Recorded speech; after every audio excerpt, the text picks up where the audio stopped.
Précédemment, je suis parti de Paris il y a un peu plus d'une semaine. J'ai remonté le canal de Bourgogne jusqu'à Dijon.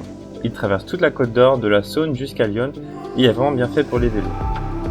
J'ai traversé des vallées verdoyantes comme celle de l'Ouche. Je me suis ensuite dirigé vers la Suisse en passant par Besançon. En traversant le Jura, je me suis même fait poursuivre par un aigle. J'ai pu bivouaquer dans des lieux incroyables dans les sommets du Jura. Les forêts étaient vraiment bien préservées. J'ai pu emprunter un tronçon de la grande traversée du Jura à vélo, qui est un itinéraire spécialement conçu pour les voyageurs à vélo. Après avoir descendu ce massif du Jura, je suis arrivé près du lac Léman. J'ai pu visiter la ville de Lausanne, j'en ai profité aussi pour faire une petite baignade dans le lac au pied du Mont Blanc. En regardant le cap toujours à l'est, j'ai traversé les coteaux en terrasse de Lavaux qui sont classés à l'UNESCO sur les hauteurs du lac. La vue était vraiment incroyable. Actuellement, je remonte le Rhône jusqu'à son glacier. Plus j'avançais, plus la vallée devenait de plus en plus étroite et le Rhône de plus en plus petit. Là, au milieu des Alpes, en pleine nature, j'ai monté mon bivouac à 2000 mètres d'altitude juste avant de passer le col de la Fouca, 500 mètres plus haut. C'était sûrement la nuit la plus fraîche que j'ai jamais vécue. Et après, ça c'est une bonne nuit bien fraîche.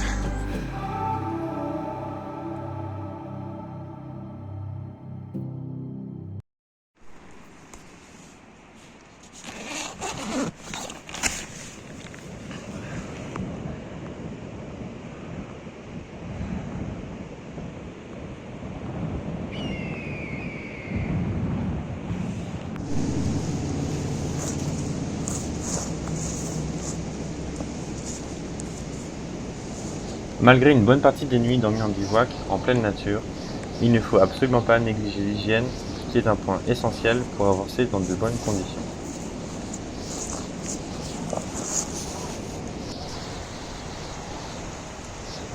Ça c'est le Rhône, petit Rhône. Et moi je viens de par là.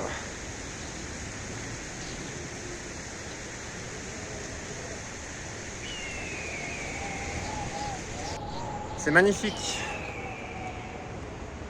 C'est tellement abrupt et super beau. Rouler à travers ces sommets majestueux aux 1000 couleurs était vraiment impressionnant. Malgré le vent et le cri des aigles, ces cols si vastes nous rappellent à quel point le silence est si précieux. Au milieu de ce majestueux silence, on croit entendre la voix de la nature. La montagne est par excellence le lieu incarnant le silence.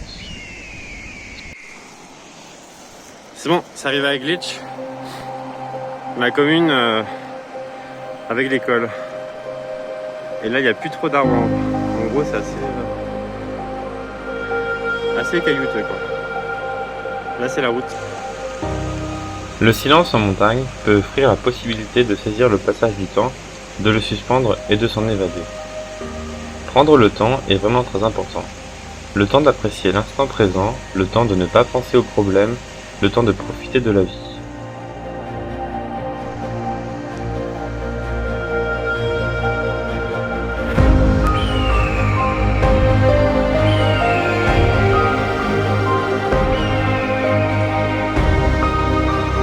Alors je suis toujours sur la Focage-Trasse et là, ça c'est juste derrière ce caillou qui ressemble au gouffre de Helm, pour ceux qui ont la ref, c'est le glacier du Rhône. Donc là, il faudra que je monte tout là-haut. La route a fait ça, puis après ça va à Andermatt, toujours. Et là, c'est le Rhône qui prend sa source ici.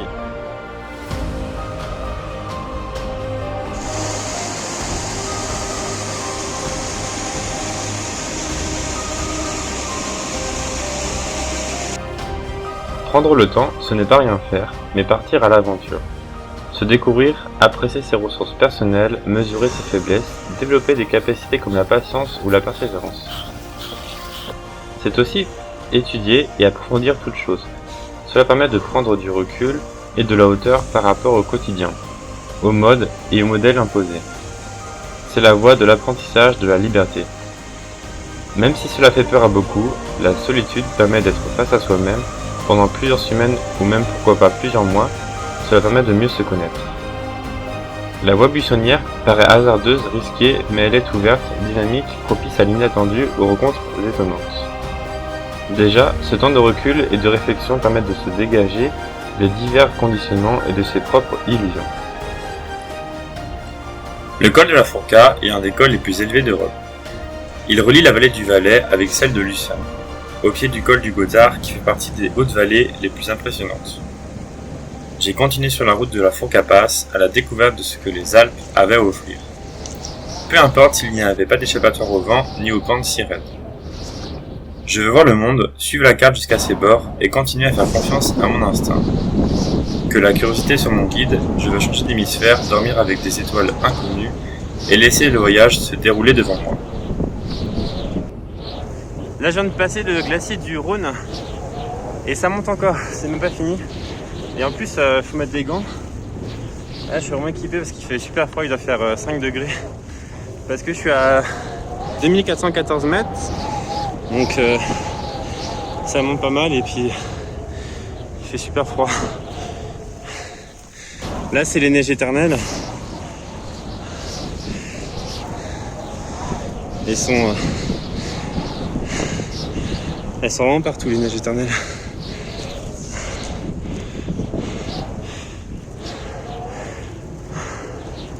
Là je crois que j'arrive jusqu'à 2600 ou 2700. Et après ça va commencer à descendre jusqu'à Andermatt. Et après c'est la fin de l'Eurovélo 17. Là c'est la route que je prends. Et les neiges éternelles, c'est... Dans 2 semaines la route elle est fermée quoi. Ça monte beaucoup. Là je suis à 2500 mètres d'altitude. Et on dirait... Ça commence à descendre. Du coup j'ai peut-être atteint le sommet. Là c'est enfin la descente. C'est un vrai soulagement.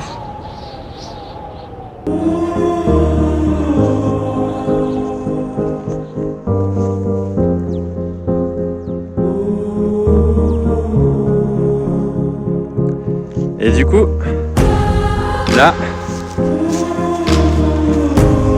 il y a de la neige. La bonne neige au mois d'octobre. Là, c'est vraiment les neiges éternelles, je pense. Les forêts de conifères ont laissé place aux flancs rocheux si raides des sommets, où la végétation, de plus en plus basse et de plus en plus colorée, essayait de pousser malgré tout, là où les roches lui permettaient.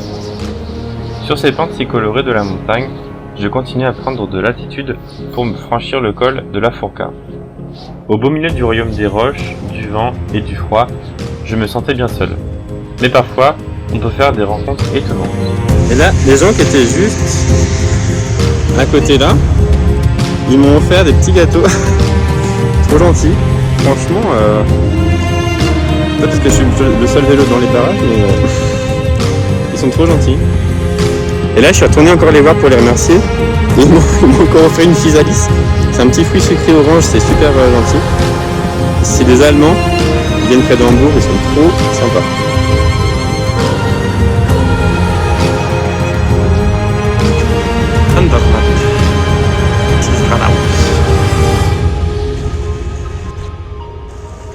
Das ist wunderschön. Wow. Das Weg ist einfach. Donc voilà, enfin j'arrive à Andermatt, le petit village qui est tout là-bas. C'est le terminus de cet Eurovélo 17. Et après j'ai enchaîné sur l'Eurovélo numéro 15. Donc c'est parti pour la petite descente pour Andermatt.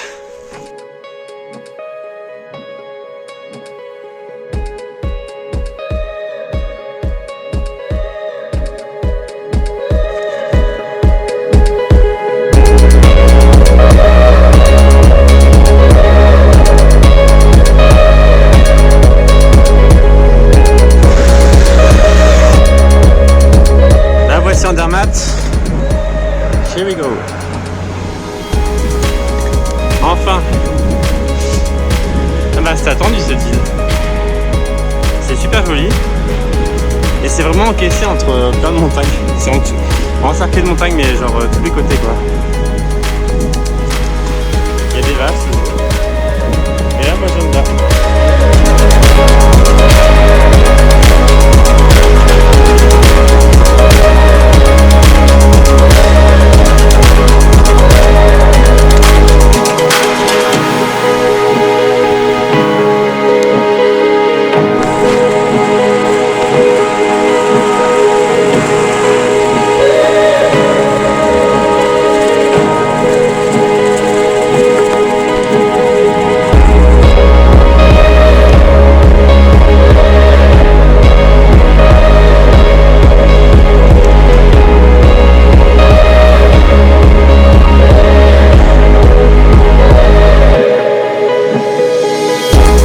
depuis ce matin j'étais sur la Fourca Pass et là, ce que vous derrière moi c'est Andermatt, la ville tant attendue que j'étais là-haut ce matin et ce midi.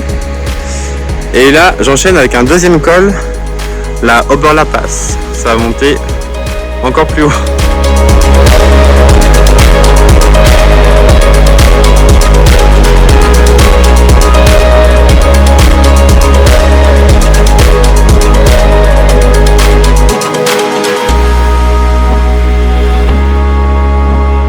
Donc là je quitte Andermatt.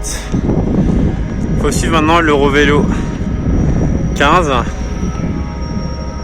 jusqu'au Liechtenstein et ça grimpe encore.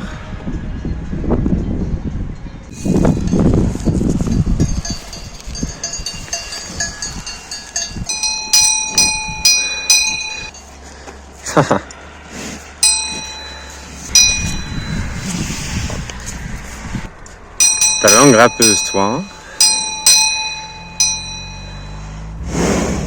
Tout au long du chemin, j'ai pu faire de nombreuses connaissances. Les vaches, par leur tranquillité, semblent bien adaptées à la vie dans l'école. En me voyant arriver, elles étaient curieuses et sont venues me saluer. C'est toujours agréable d'échanger, mais ça me fait toujours un peu bizarre au moment de repartir. Après avoir fait leur connaissance, je devais bien reprendre la route. Alors il y en a qui aiment bien les gratouilles, sauf qu'elle croit que c'est de la bouffe. Non. Je ne suis pas à manger. Hein? Je vais faire les gratouilles ici. Mais elles étaient là à vouloir me suivre, à vouloir elles aussi explorer de nouveaux horizons. Mais c'était bien sûr impossible en étant prisonnière de leur emploi.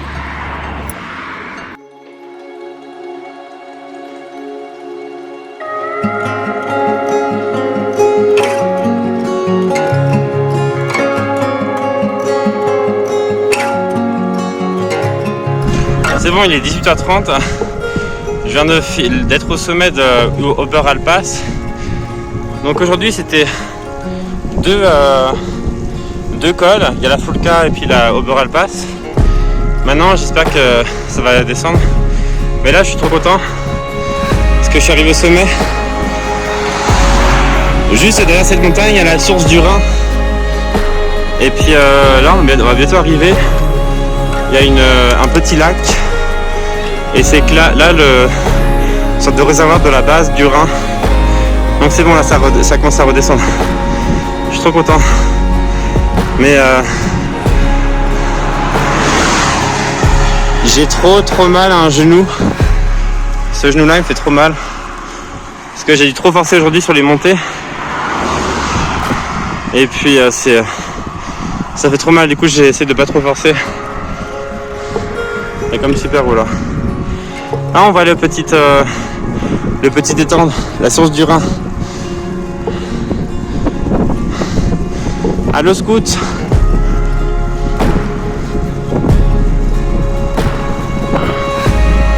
Ah j'ai trop mal au genou là. Ah. Ça fait trop mal. Je sais pas ce que j'ai au genou mais là c'est la cata. J'espère que demain ça va passer parce que là. Mais comme ça, les deux cols ils sont franchis. La source du Rhin, voilà. Et puis maintenant jusqu'au Liechtenstein, j'espère que ça va faire que de la descente. Normalement c'est à peu près la descente, il y a peut-être une petite colline mais ça va le faire je pense. Donc voilà, la source du Rhin. Ouf. J'espère que mon genou ça va le faire parce que là c'est la cata. Et là c'est direction un tunnel. Bon j'ai pas trop le droit d'y aller mais bon je vais mettre des lampes. Ah. Hâte de finir en bas.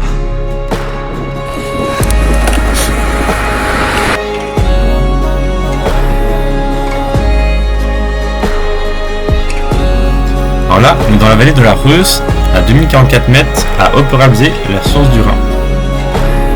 Les forêts de conifères ont laissé place aux flancs rocheux si raides des sommets, où la végétation, de plus en plus basse et de plus en plus colorée, essayait de pousser malgré tout, là où les roches lui permettaient. Sur ces pentes si colorées de la montagne, je continue à prendre de l'altitude pour me franchir le col de la Fourca.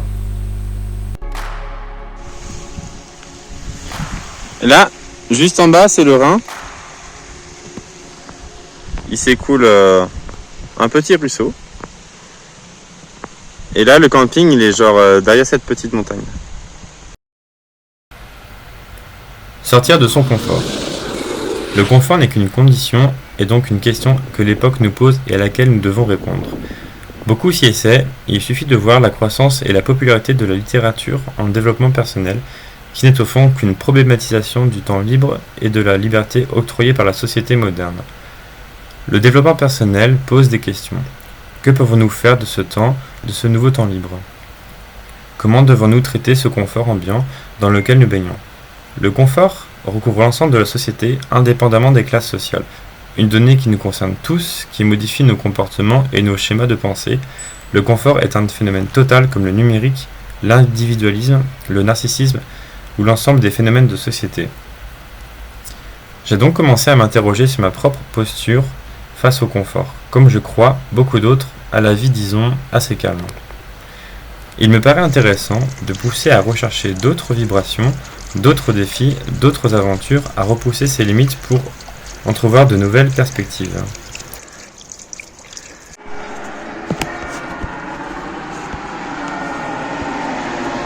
Au beau milieu du royaume des roches, du vent et du froid, je me sentais bien seul. Mais parfois, on peut faire des rencontres étonnantes. Et sinon, pour sécher le linge, il n'y a pas mieux que le vélo en descente. Moi, j'en fous à l'arrière, j'en fous devant. Et puis là, en descente, c'est impeccable. C'est pour descendre jusqu'à là-bas. Et là, c'est la descente des Alpes. Notre vie quotidienne, moderne, millimétrée et sans vague, est en dernier ressort dénuée de tout véritable défi et de toute envergure, de toute nécessité d'excellence en dehors de celle que l'on s'impose à soi-même. J'ai donc décidé, comme beaucoup d'autres autour de moi, de passer de l'idéal à la pratique, à la mise en place de la progression, de sortir de ma zone de confort. Je pensais ainsi accéder à une nouvelle productivité, transcender la force de travail et de création en sortant de cette société dite de confort. C'est souvent ici que s'arrête la réflexion. On se contente de dire que nous baignons dans un confort vital, que nous devons nous forcer à en sortir et que c'est le prix à payer pour accéder à une nouvelle facette de l'existence. Le confort peut devenir pesant en pouvant apporter l'ennui et une baisse de sens à nos existences. Mais le plus grand des conforts pourrait être celui en effet de l'ennui, tellement abouti et installé qui nous pousse à créer nous-mêmes des échappatoires pour se repentir d'avoir accès à cet infini lâcher-prise et de ne pas parvenir à se plaire et à s'épanouir dans ce dernier. Pour certains, l'hédonisme ou la recherche de plaisir et l'évitement de souffrance constituent le but de l'existence humaine. La recherche du bonheur est le sens et le but de l'existence. Pour y arriver, au-delà de profiter des plaisirs de la vie sans trop souffrir et sans trop sortir de son confort, vivre des expériences, dépasser ses limites me paraît vital. Se relever après un échec, penser par soi-même, être en bonne santé, tisser le lien social, aller vers les autres et aussi se retrouver seul de longs instants, se dépasser, accepter l'ennui pour travailler sur soi et réfléchir à de nouveaux projets, tout ceci nous amène à faire des efforts, à sortir de notre confort pour vivre pleinement de nouvelles expériences, profiter de chaque instant. Il ne s'agit pas d'un retour en arrière, avancer le long d'un chemin escarpé, inexploré et stimuler l'imprévu et la difficulté pourrait même être la continuité face à ce confort pesant et dans la quête d'équilibre dans nos vies modernes. Je pense que nous sommes très nombreux à nous interroger sur la meilleure manière de mener nos existences, d'avancer sur nos projets, de changer graduellement nos habitudes pour tendre vers plus de réussite. La confort choisi par le triptyque mesure, modération et renoncement me paraît intéressant. Le bien-être ne réside plus dans la débauche ou dans l'abus, mais dans la restriction choisie. Choisir ou subir. Un moyen pour sortir de son confort, de son existence de satisfaction, pourrait être la création. Cela demande une certaine légèreté que la réglementation de l'existence rend difficilement accessible.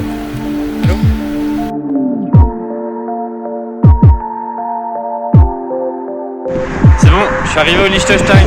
Il n'y a plus qu'à franchir ce petit pont et c'est bon.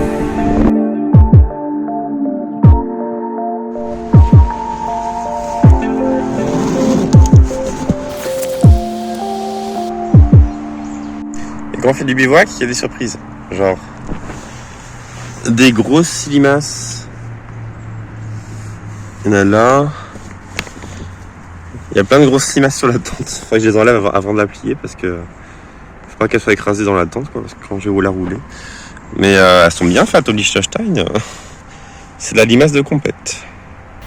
Pour rester dans un équilibre de vie constant, comme beaucoup le font, revient à courir sur un tapis de course en espérant profiter des magnifiques paysages et arriver en haut d'une montagne. L'effort peut être parfaitement simulé, il peut même dépasser en intensité l'effort réel que constitue une excursion sauvage. Mais il restera à jamais en vain, la roue tourne dans le vide, l'esprit se discipline en vain. Au fond, peut-être que la réponse se trouve dans la conjonction. Sortir du confort pourra se faire par la création et la discipline que celle-ci suppose. Je pense oui, toute création est douloureuse. Toute création est inconfortable, mais le risque par la discipline et par la liberté qu'elle nécessite. Alors là, je suis à Vaduz, la capitale du Liechtenstein. Ils ont des ponts barricadés. C'est vraiment des ponts en bois. J'avais jamais vu ça. Et oui, c'est original. Son petit nom, c'est le Alte Rheinbrücke Vaduz-Zevelen, qui veut dire vieux pont sur le Rhin. Il relie Vaduz, la capitale du Liechtenstein, à la petite ville suisse de Zevelen. Ce petit pont transfrontalier mesure 135 mètres de long et est le dernier pont en bois qui subsiste sur le Rhin alpin. Il a été construit en 1870. Il est encore accessible aux piétons et aux cyclistes. Et là, on va voir le Rhin.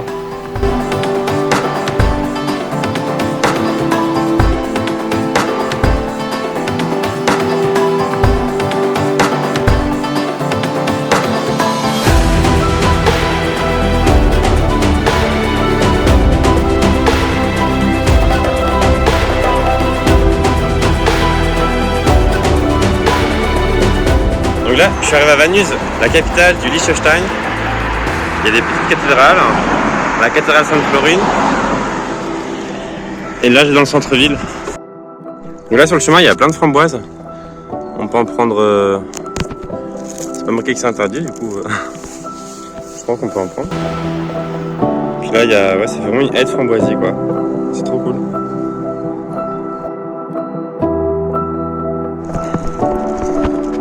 Alors ici, bonjour, on dit Roy.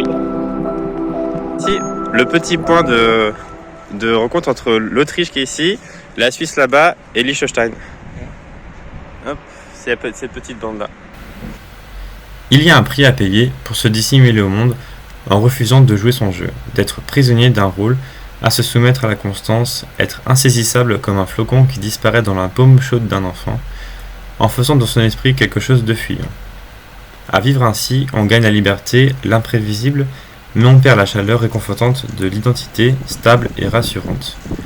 On choisit de vivre l'esprit dans le vent, exposé aux bourrasques du monde, c'est le prix à payer pour être vagabond, un vagabond des idées, c'est le prix à payer pour se dissimuler au monde. Et là, je suis arrivé en Autriche.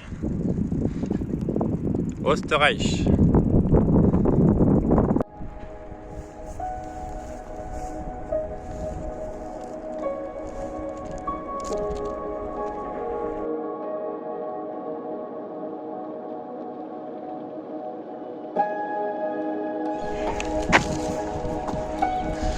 Donc là, j'arrive au lac de Bodensee, lac de Constance. Et là, il faut que j'aille tout là-bas pour rejoindre l'Allemagne. Je pense qu'il y a des choses dans la vie qui sont des nécessités qui viennent avec le temps.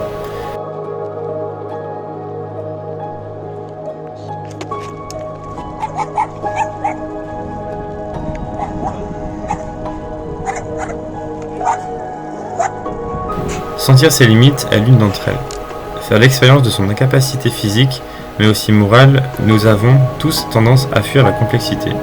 Mais il y a un plaisir à apprendre à ne pas fuir l'inexplicable, mais se blottir, s'accrocher pour essayer de dépasser ses limites et apprendre.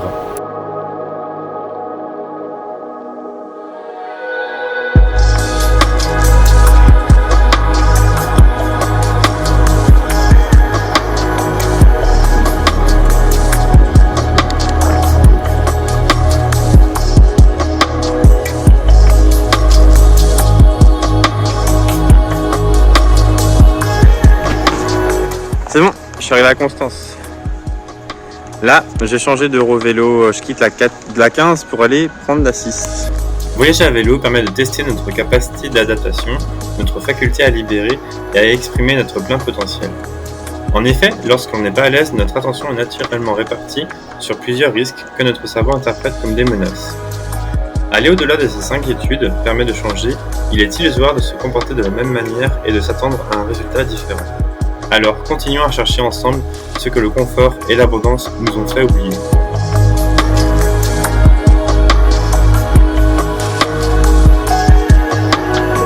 Donc là, je suis à Constance et j'ai rencontré Pourches.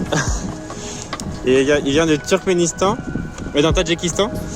Et puis du coup, là on va faire un bout de trajet ensemble.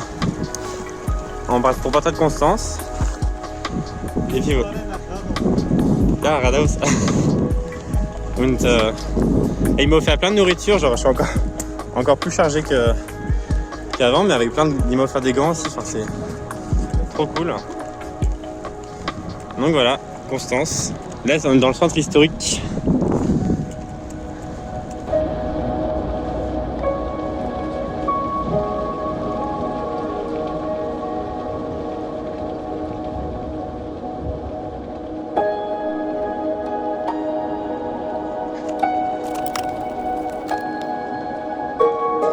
Voilà, donc c'est bon, là je suis à Radolfzell.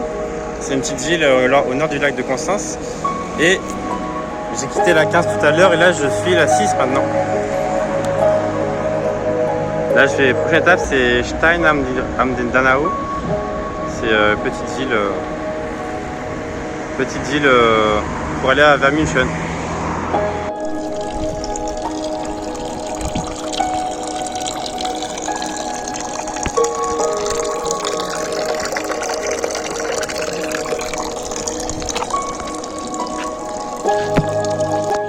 Donc là, je me fais une sorte de petit taboulé avec, du coup, il y a des paprikas, des graines de lentilles germées, des petits raisins secs et un brocoli. Et là, je vais mettre une petite sauce qui est trop bonne. Avec plein de petites ail et puis du balsamique et plein de trucs. Ça aura plein de goût. Pour prendre des protéines avec des lentilles et tout ce qu'il faut pour bien manger et pour récupérer l'énergie dépensée.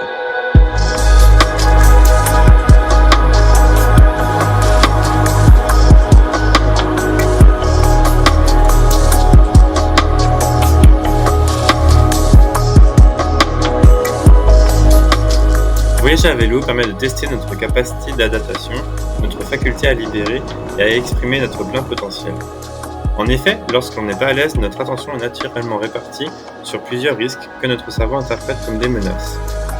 Aller au-delà de ces inquiétudes permet de changer, il est illusoire de se comporter de la même manière et de s'attendre à un résultat différent. Alors continuons à chercher ensemble ce que le confort et l'abondance nous ont fait oublier. Du coup là je viens de descendre la pente de 15%. Et il y a un gros souci, c'est que mon gilet jaune, il s'est pris dans le disque. Et ça semble brûler, du coup ça a commencé à... Je sais pas ce que ça a fait, mais c'est la misère. Alors là c'est le gros bordel parce que du coup, là, j'ai réussi à retirer la roue, mais c'était compliqué parce que j'ai déchiré le gilet jaune qui s'est pris dans le machin. Et là dans les plaquettes, il s'est mis dedans, du coup il faut que je retire les plaquettes, nettoie les plaquettes. Enfin, grosse blague. Il a vraiment le gilet jaune, il est vraiment incrusté dans les trucs des plaquettes parce que là, j'ai réussi à retirer une. L'autre, elle est encore coincée dedans, mais c'est la misère. Là, c'est bon, je suis arrivé au Donau, le Danube. Et là, il n'y a plus qu'à le suivre jusqu'à Vienne, Budapest, Belgrade. Tout au bout de l'Europe.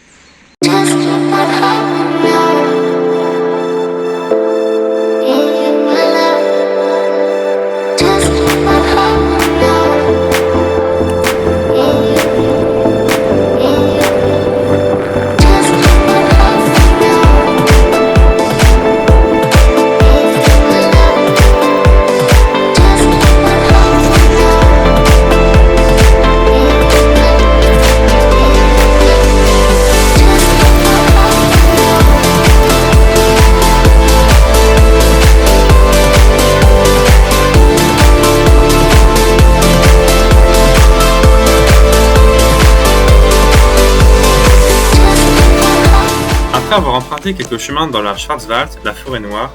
J'ai mis cap plein est à travers le Bade-Württemberg, direction la Bavière.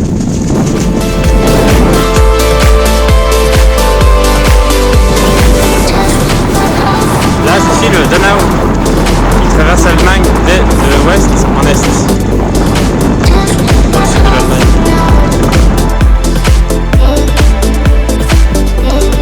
Le château de Sigmaringen se situe le long du Danube dans le Bade-Württemberg.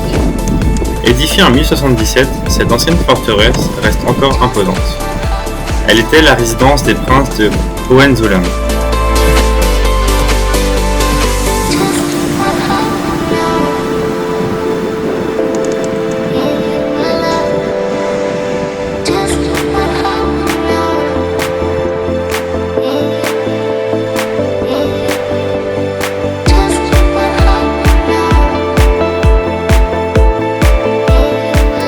Habitée dès le néolithique, Ulm est mondialement connue pour la flèche de sa cathédrale qui est la plus haute du monde.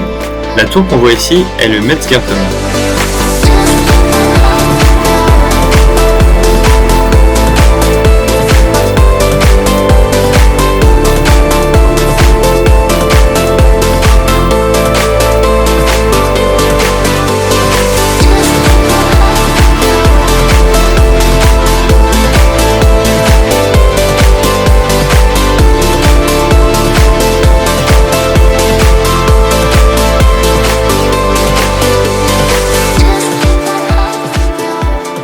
L'absence d'habitacle me permet de contempler pleinement à l'air libre le ciel, que le soleil peint chaque soir en couleurs chaleureuses avant de plonger derrière le bord du monde.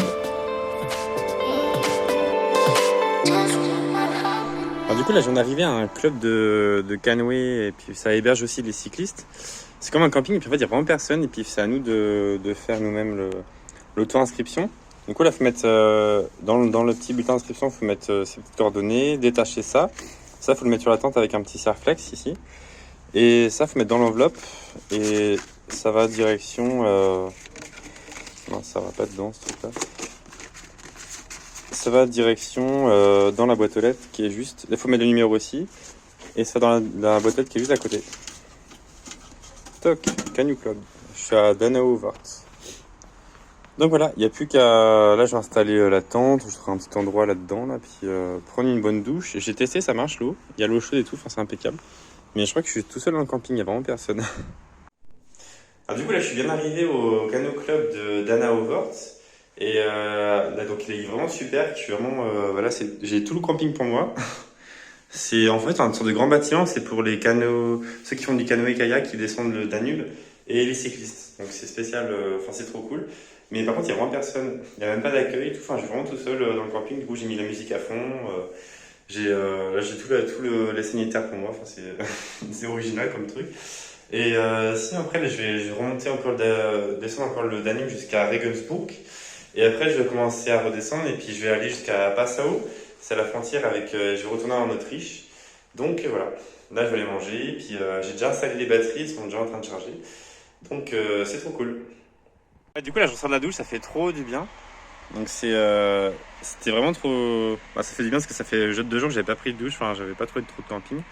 Mais ouais, c'est vraiment un grand bâtiment, un seul truc, et puis il y a plein de grandes pelouses à côté pour camper. Et puis le bâtiment, il est bourré de prises électriques, ça c'est trop cool. Alors du coup, là ce soir, c'est petite salade de boulgour, avec du pain complet, du mousse, qui est vegan bien sûr. Et après, il y a plein de fruits, un petit avocat. Et il y a toujours aussi les batteries qui chargent avec le petit système et la rallonge. Donc voilà, tout nickel.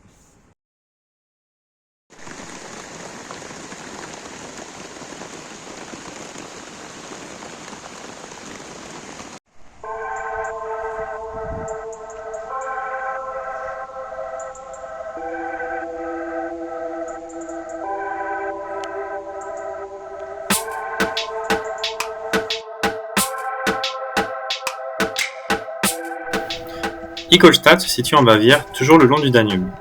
Un petit détour vaut le coup devant le Bayerisches Armeemuseum depuis le Donausteg, qui est une belle passerelle piétonne et cyclable pour se promener et profiter de la vue sur le Danube. De là, on peut apercevoir également le nouveau château et le Kansas Park. La Rathausplace vaut aussi le détour.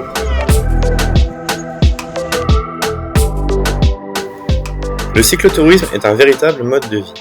Cela permet de se déconnecter et de s'imprégner du territoire. En voiture et transport en commun, on va d'un point A à un point B et entre les deux, il ne se passe pas grand-chose et on s'ennuie. Sur le vélo, c'est complètement différent. On ne se fait pas tracter en attendant d'arriver à destination. On vit chaque instant pleinement en étant acteur de son voyage.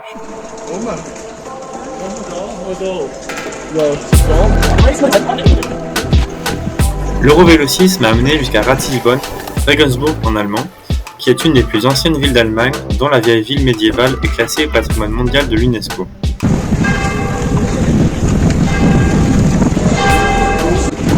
Le nom celtique Ratisbona, d'où Ratisbonne, Rat ou Ratis signifie en celtique muraille ou rempart. Le nom allemand de Regensburg vient de Regen, la rivière, et Burg, le château. Au Moyen-Âge, par sa situation géographique, la cité possédait un rôle important dans les échanges commerciaux entre de nombreuses civilisations comme l'Italie, la Bohême, la Russie et Byzance. La ville se trouve sur le point le plus septentrional du Danube et à l'embouchure de deux de ses affluents, la Regen et la Nahe. La tour du pont marque le début du pont de pierre Steinerbrücke, qui est le seul passage fortifié du Danube sur de nombreux kilomètres. Cela a permis à Ratisbonne d'acquérir une position centrale dans les échanges commerciaux entre l'Italie florissante et une grande partie des régions du nord des Alpes.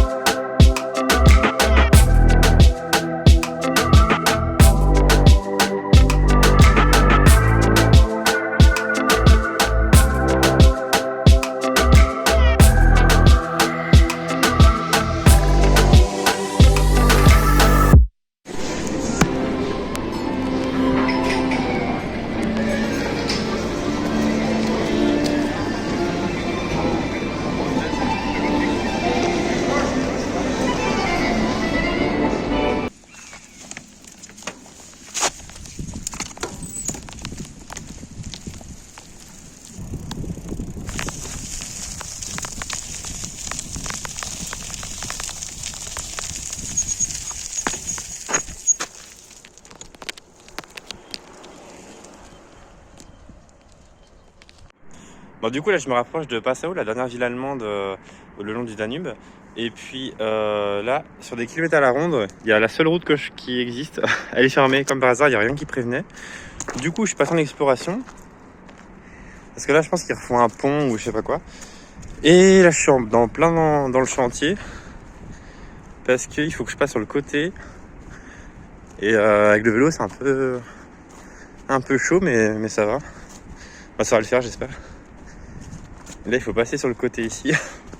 Et là si je glisse c'est dans la flotte. Mais bon là j'ai réussi à passer ça parce que c'était un peu glissant avec le truc qui pique là. Là je suis là.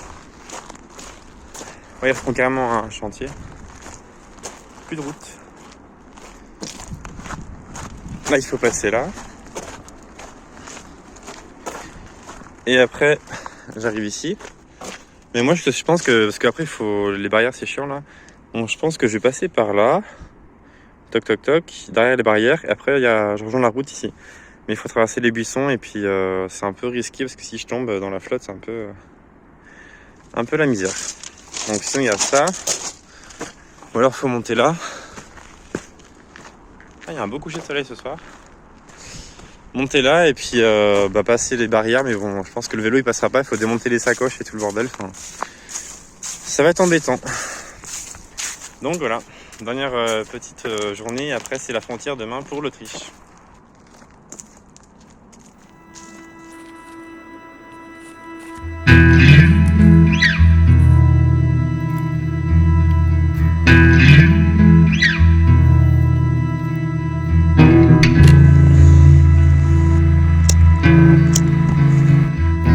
L'alimentation. En voyage à vélo, on dépense beaucoup de calories en pédalant. Il faut donc faire très attention à équilibrer l'alimentation. En effet, l'effort continu nécessite beaucoup plus de calories que d'habitude pour compenser les pertes. Il faut donc faire très attention à ne pas développer de carences pour éviter la fatigue. Il faut à la fois des macronutriments, protéines, lipides, glucides, et des micronutriments, vitamines et minéraux. Les lipides apportent des oméga 3, 6 et 9 et permettent de créer des cellules. Ils se trouvent dans les avocats, les huiles, etc. Les protéines se trouvent eux notamment dans les légumineuses, tofu, graines de chanvre, pois, lentilles à 25% de protéines, certains céréales comme le quinoa à 15% de protéines et même dans les oléagineux tels que les amandes et les cacahuètes à 25% de protéines. Les glucides, eux, se trouvent dans l'urine par exemple et fournissent de l'énergie rapidement. Pour les micronutriments, il faut prioriser les fruits et les légumes peu fragiles et peu juteux. Pour la conservation, je privilégie les aliments secs et j'utilise beaucoup de sachets zippables.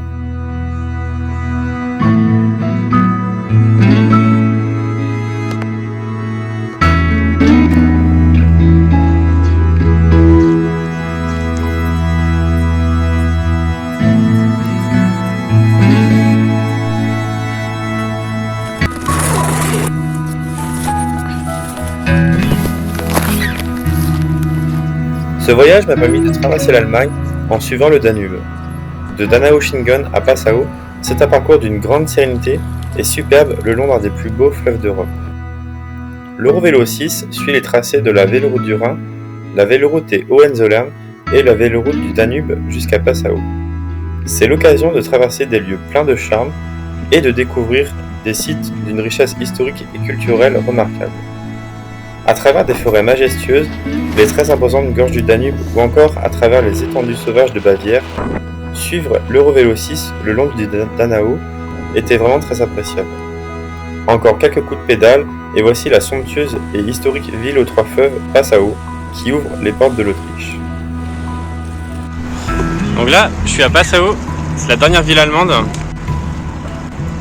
Et après, c'est l'Autriche.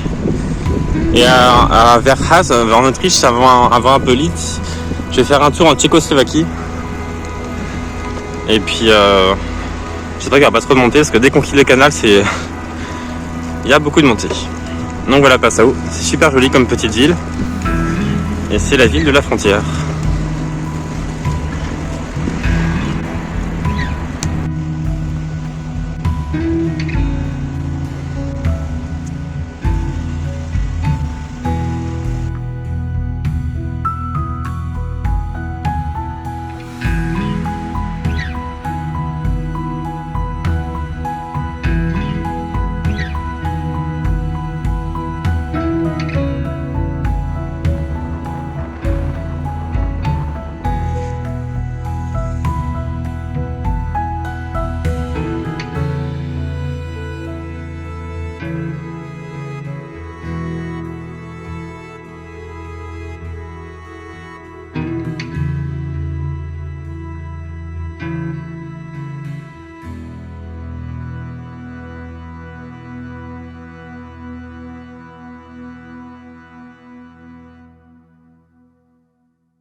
La véloroute du Danube, qui longe le fleuve sur 330 km, débute en Bavière dans la ville allemande de Passau, à la frontière avec l'Autriche, et au confluent du fleuve avec Linz et Linz.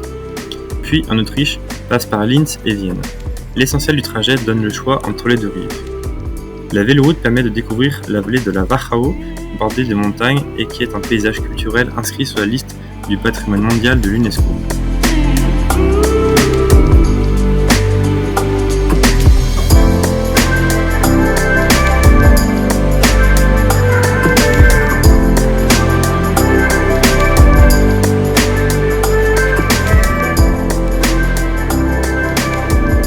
Là, t'es sur la route, il y a un faisan.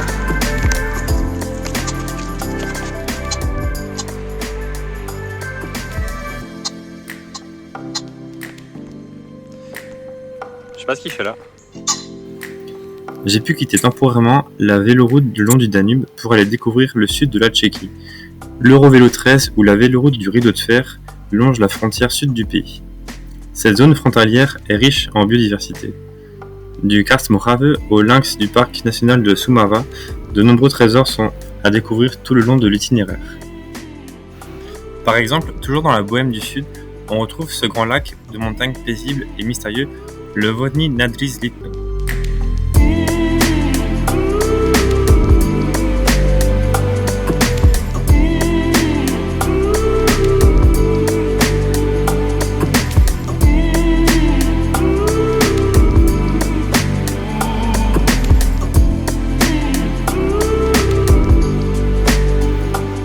suis ensuite retourné en Autriche pour retrouver le Danube. Les Eurovélos permettent d'emprunter des infrastructures cyclables bien pratiques, comme par exemple ces rampes à vélo afin de monter ou de descendre des ponts. Il y a par contre intérêt à bien tenir le guidon lors de la descente qui tourne.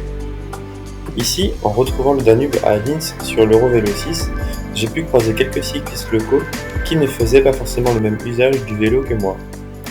C'est toujours intéressant de rencontrer d'autres passionnés du vélo.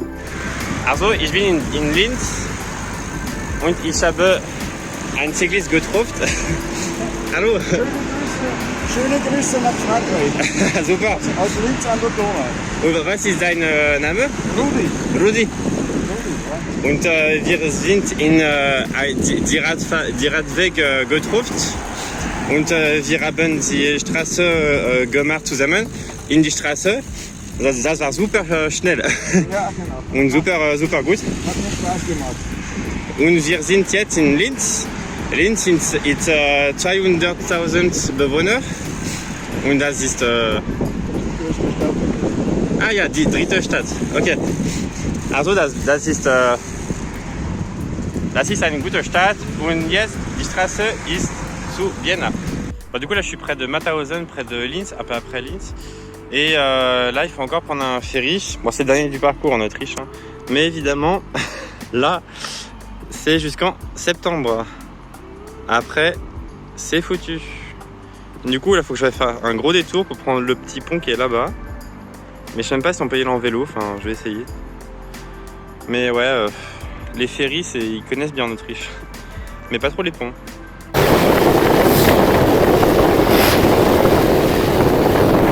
Bon, du coup là je viens de faire le gros détour parce que à cause de ce ferry qui marche plus en octobre là, j'ai dû prendre la voie express, j'ai dû faire un énorme détour, prendre 3 ponts, 4 ronds-points, passer ce pont de la voie express. Et après ça fait arriver, là ça tourne en rond comme ça là, toc, et là ça arrive là. Et là j'étais en plein milieu de la, je sais pas si c'est une autoroute ou une voie express ou je sais pas quoi. Et là après il fait que j'ai en marche arrière parce que en fait je pensais qu'il pouvait rejoindre la, comme ça, mais en fait il y a une barrière qui m'embêtait vraiment. Du coup, il fallait que je fasse une marche arrière comme ça, il n'y avait aucune manœuvre, il y avait juste 20 cm de bande. Il fallait là, après il y avait un talus à redescendre, parce que la barrière elle finit là. Je redescends le talus, puis là je suis en face sur l'Eurovélo. Mais c'est tout un truc, et puis là je suis content parce qu'il n'y a plus de ferry, c'est que des ponts maintenant jusqu'à Vienne. Là, sur le chemin, là je suis arrivé en Autriche. Sur le chemin il y a un petit hérisson. Mais là il a trop peur. Et de jour, c'est pas trop bon qu'il soit éveillé. Ça vit la nuit, mais là il doit être tellement malade. En plus il boite, il marche au travers. Je sais pas ce qu'il a.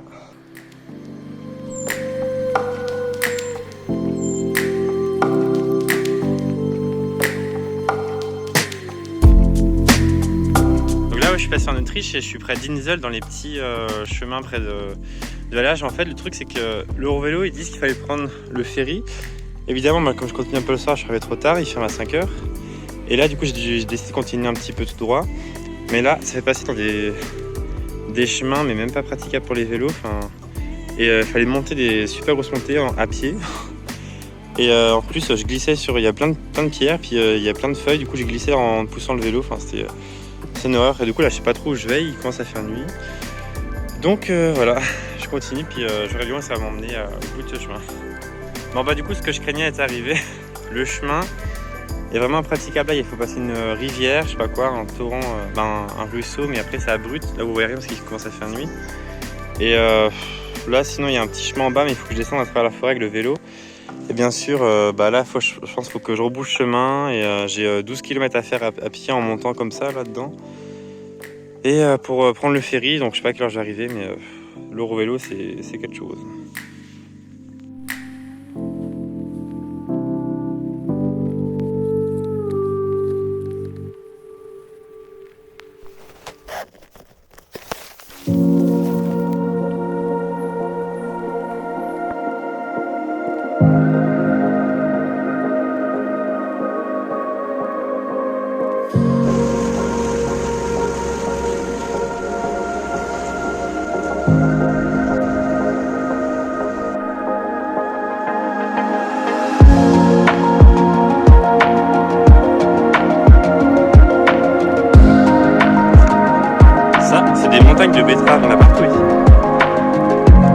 chiens, ça mange de la betterave.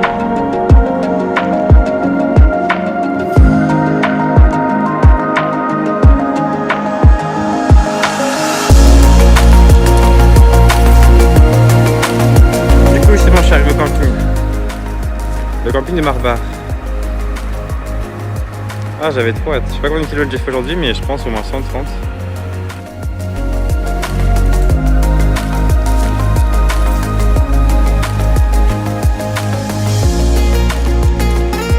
Voilà, du coup, impeccable, la douche super chaude et le sèche-cheveux, bah nickel. Hein.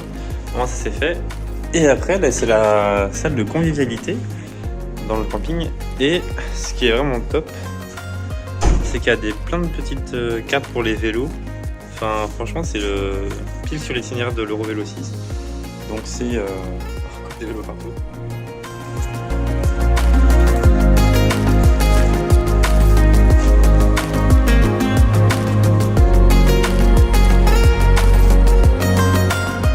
Là, je suis dans ma tente et quand je lève la tête, qu'est-ce qu'il y a? Une énorme araignée, énormément fat. Je suis dans ma tente, je sais pas quand je vais l'enlever, elle est énorme. C'est bon, là j'ai réussi et on dirait qu'elle s'est mise en sécurité.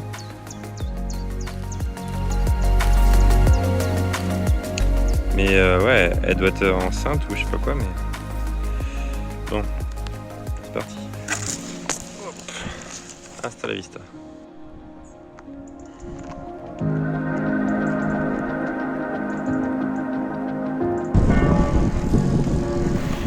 Melk doit son nom à la rivière Midjilka en slave, rivière frontalière, et est mentionné pour la première fois en l'an 831. Après les guerres menées par Charlemagne contre les Avars, les territoires de l'Est, dont Melk faisait partie, furent administrés par un comte des Marches. C'est approximativement à cette période que l'on éleva un château fort sur le rocher surplombant le Danube. Petite fortification romaine transformée en château sous la dynastie des Babenberg, une dynastie qui dirigea l'Autriche de 976 à 1246, le palais qui occupait l'emplacement de l'actuelle abbaye était au départ une résidence royale.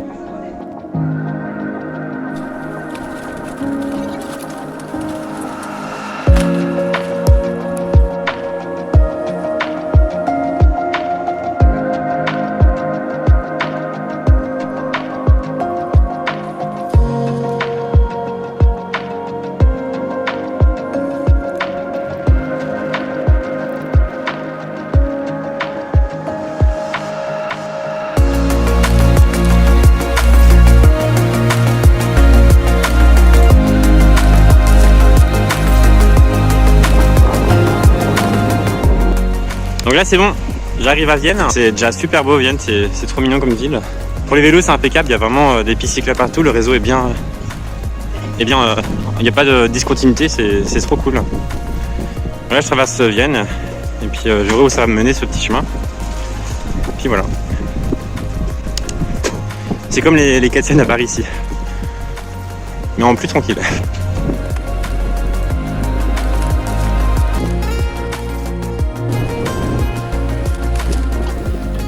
Me voici arrivé à Vienne dans la soirée après une longue journée avec plein de kilomètres. Mais cela en valait vraiment la peine car cela m'a permis d'admirer toutes ces lumières aux mille reflets sur le Danube dans la nuit.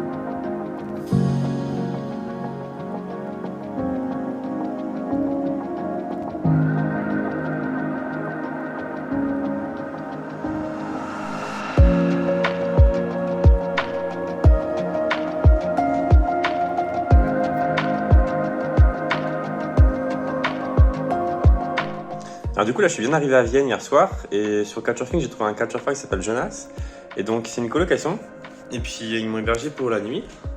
Donc l'appart il est vraiment énorme.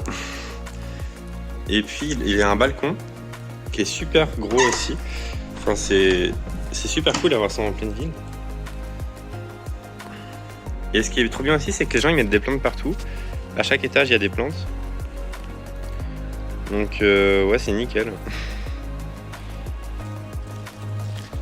Toutes les tours, elles sont hyper végétalisées à chaque étage, quoi. Et la vue est juste sublime. Enfin, c'est magnifique.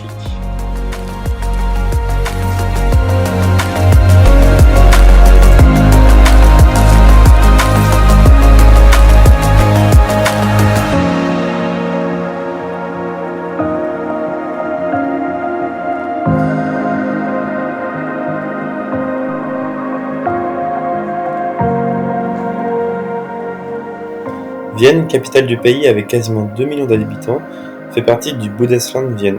C'est le principal centre culturel, politique et économique de l'Autriche. Jusqu'au début du XXe siècle, elle est la plus grande ville germanophone du monde. Elle est aujourd'hui deuxième derrière Berlin, c'est la 6e plus grande ville de l'Union européenne. Depuis plusieurs années, elle figure dans les premières places de nombreux classements internationaux récompensant la qualité de vie des métropoles. Par exemple, la ville est en tête du classement de l'indice Mercer, évaluant le coût de la vie et la qualité de vie de 221 villes dans le monde. Depuis 2001, le centre historique de Vienne est classé au patrimoine mondial de l'UNESCO. La ville est située dans le bassin de la Vienne, au cœur de l'Europe centrale.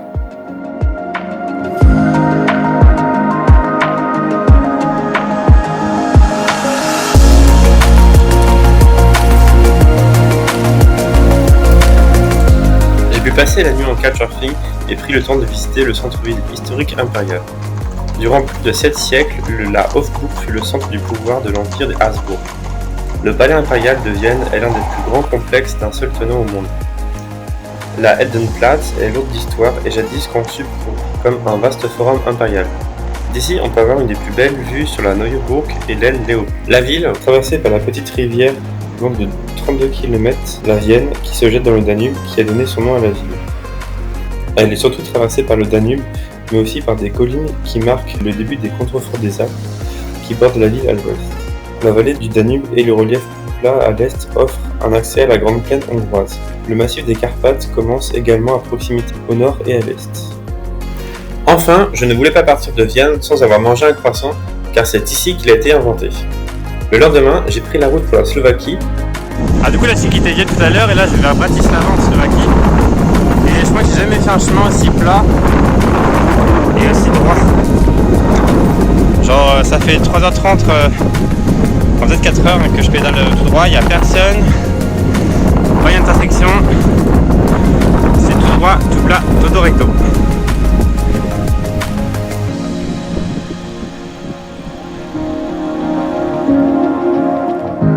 Vienne et Bratislava sont deux capitales les plus proches au monde, séparées par seulement 64 km. Donc là, j'arrive à Bratislava. On commence à avoir plein de buildings. Là, ça commence. Et je suis à la frontière.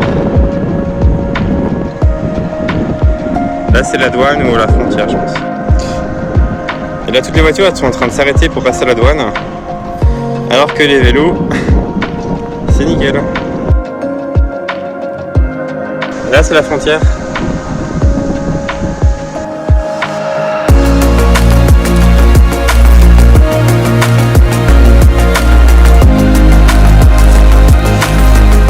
Donc voilà, là j'arrive à Bratislava.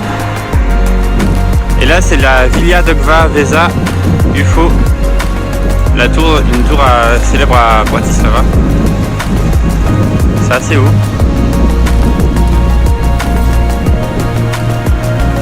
Après, je vais aller un petit peu dans le centre là-bas. Puis voilà. Là, je suis sur le pont.